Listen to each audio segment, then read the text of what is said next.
pinoproseso namin kung yung pagkawala niya, kung paano namin matanggap. Ayun na yung pinoproseso namin tanggapin ngayon. Kasi mahirap. Sobrang araw-araw, oras-oras, durog na durog po kaming mag-asawa.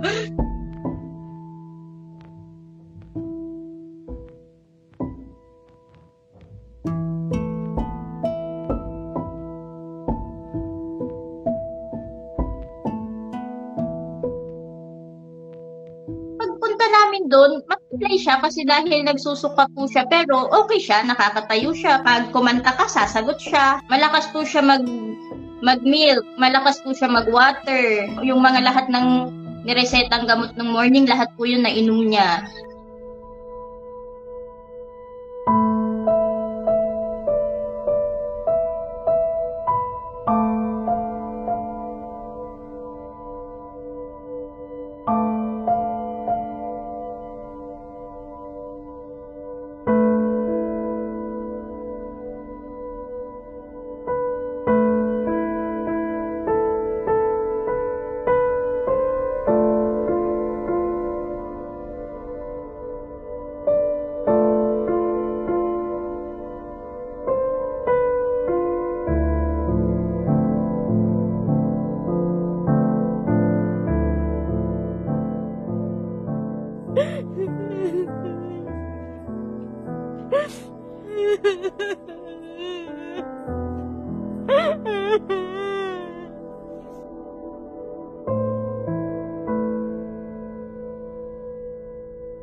Sabi ka ng asawa ko, di baling lumabas sana ng buhay kahit magkano. Kakayanin niya, diskartehan. Hirap na hirap kami lahat na yung gastos noon, bibilan mo ng damit ng anak mo ng pamburo.